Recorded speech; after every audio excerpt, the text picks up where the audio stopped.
Current affairs का सबसे पहला होता है न्यूज़पेपर।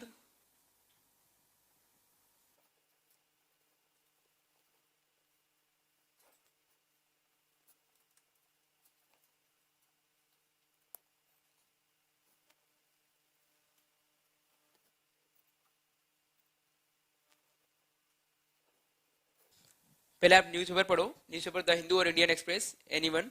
मुझे लगता है कि मैंने द हिंदू पढ़ा था, लेकिन मुझे लगता है इंडियन एक्सप्रेस ज़्यादा अच्छा है, क्योंकि इंडियन एक्सप्रेस के आर्टिकल्स, एडिटोरियल्स सारे काफ़ी अच्छे होते हैं, एनालिटिकल होते हैं, और मेंस के पॉइंट ऑफ व्यू से काफ़ी सारे पॉइंट्स वो कवर होते हैं उसमें। और द हिंदू हो या इंडियन एक्सप्रेस हो, जो भी न्यूज़ है एक ना एक बार दोनों में कवर हो ही जाती है। तो इंडियन एक्सप्रेस अच्छा है मेरे ख्याल से द हिंदू से, क्योंकि द हिंदू पूरा ही क्रिटिकल है। बस क्रिटिकल पॉइंट ऑफ व्यू होना जरूरी नहीं है, हो सकता है आप थोड़ा अप्रिशिएट भी करने चाहिए होती है चीज़ों को। अगर गवर्नमेंट कोई अच्छा काम कर रही है तो उसको अप्रिशिएट भी करना होता है, यानी कि बस क्रिटिसाइज कर रहे हैं। कुछ चीज़ें गलत होती है, कुछ चीज़ें सही होती है, दोनों पॉइंट ऑफ व्यू देखना पड़ता है। लेकिन मुझे लगता है कि द हिंदू में खाली गवर्नमेंट के अगेंस्ट ही पूरा लिखते हैं। थोड़ा प्रो गवर्नमेंट भी आपको लिखना होता है, क्योंकि ये गवर्नमेंट की ही एग्जाम है, आप ब्यूरोक्रेसी में ही जाने वाले हो। तो उसके लिए आप इंडियन एक्सप्रेस फॉलो कर सकते हो, ज़्यादा अच्छा है। अगर द हिंदू में कोई आर्टिकल अच्छा आ रहा है तो उसको देख सकते हो, नो डाउट। लेकिन द हिंदू और इंडियन एक्सप्रेस में से आप दोनों पढ़ के देखो, जिसकी लैंग्वेज अच्छी है वो आप चूज कर सकते हो। इंडियन भी पढ़ोगे तो कोई नुकसान नहीं होगा आपका। डेली करंट अफेयर्स किसी एक ऑनलाइन वेबसाइट का, मैं नाम नहीं लूंगा, आपको पता है ऑनलाइन वेबसाइट कौन कौन सी है, नाम ले ही लेता हूँ, क्या जाता है। इनसाइट्स है, ओनली आईएएस है, आईएएस बाबा है, किसी एक को फॉलो कर सकते हो आप। और रिलीजियसली उसी को फॉलो करो, ये नहीं कि आज इनसाइट्स किया, कल वो कर रहे हो, परसों वो कर रहे हो। एक से करोगे तो सारी न्यूज़ कवर हो जाएगी आपकी। और अगर डेली करने का आपको टाइम नहीं मिल रहा है, वैसे 5 से 10 मिनट में कवर हो जाती है, 5 से 6 न्यूज़ रहती है हार्डली। उसको आप अपनी नोटबुक में लिख सकते हो।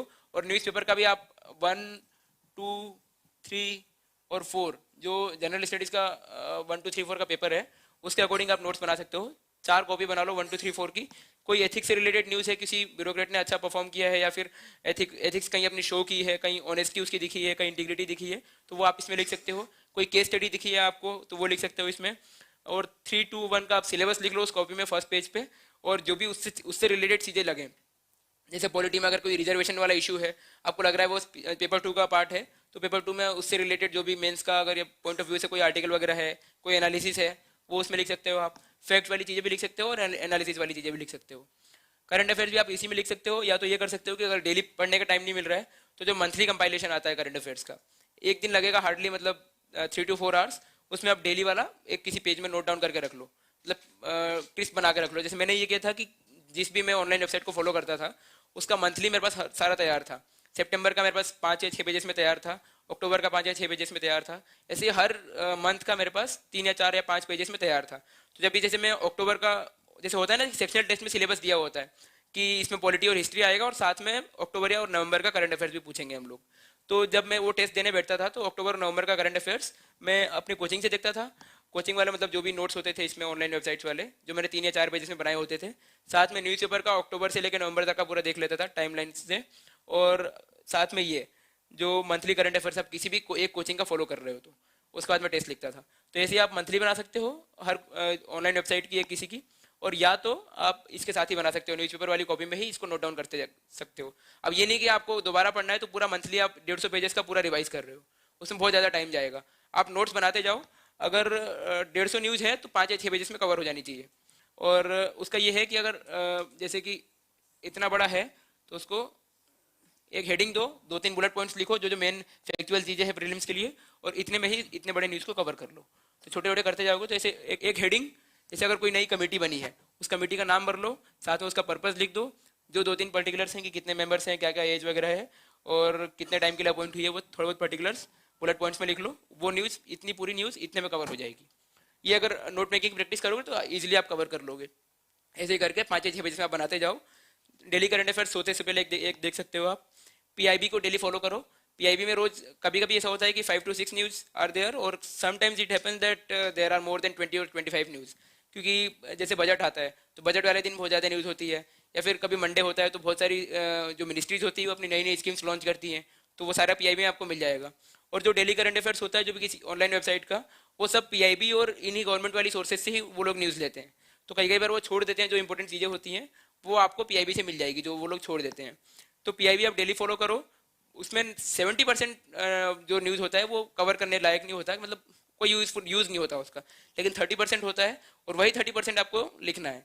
और वो 30% पता चलेगा आपको जब आपने प्रीवियस ईयर पेपर्स देख रखे हैं, कि आपको पता है कि क्वेश्चन आते कैसे हैं, आपको पता है कि कौन सी चीज़ अवॉइड करनी है। अगर 40,000 करोड़ किसी चीज़ के लिए गवर्नमेंट ने दिया है और ऐसा लगता है कि वो नहीं पूछ सकते तो उसको मत लिखो। हर चीज़ लिखना जरूरी नहीं होती। कोई डेटा, कोई नया स्टेटिस्टिक्स गवर्नमेंट लॉन्च किया है, अगर उसको लगता है कि नहीं लिखना है तो मत लिखो, लेकिन जो इंपॉर्टेंट लगता है वो लिखते जाओ साथ में।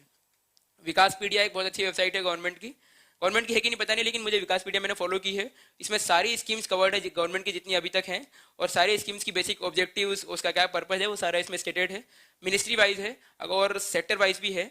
जैसे हेल्थ है तो हेल्थ के लिए सारी स्कीम्स उसमें, हेल्थ सेक्टर में आप पिन करोगे तो सारा स्कीम्स आपको मिल जाएगी। और अगर मिनिस्ट्री वाइज करोगे तो मिनिस्ट्री वाइज भी आपको सारी स्कीम्स मिल जाएगी।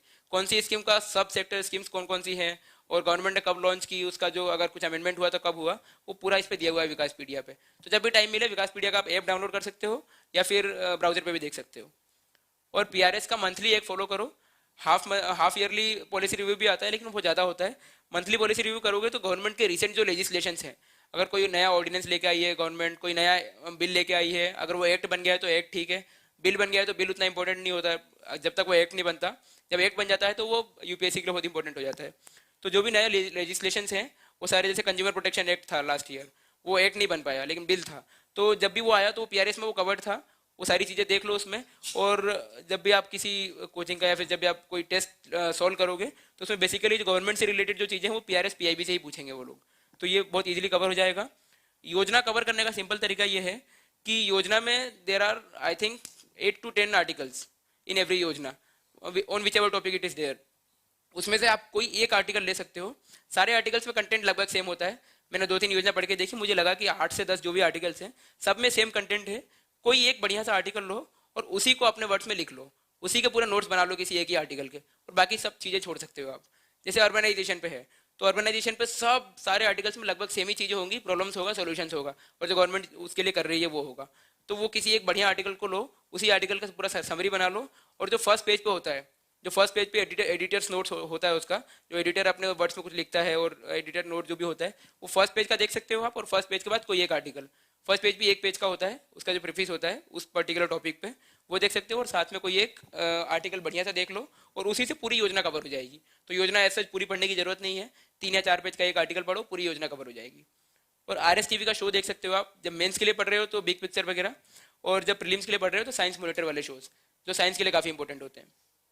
उसके बाद मंथली करंट अफेयर्स किसी एक कोचिंग का, किसी भी एक कोचिंग का, जैसे विजन हो सकता है या फिर आपकी कोचिंग हो सकती है, किसी भी एक का फॉलो करो और इसको अलग रखो बिल्कुल। ऑनलाइन वेबसाइट्स का अलग होता है और इसका अलग होता है, दोनों को फॉलो करो, इसको मंथ के एंड में और इसको डेली, साथ में न्यूज़पेपर पढ़ रहे हो आप, तो इतना बहुत एग्जॉस्टिव प्रिपरेशन हो जाएगी आपकी। इसके बाद मुझे नहीं लगता कि कुछ और पढ़ने की जरूरत है आपको। अगर कोई कुछ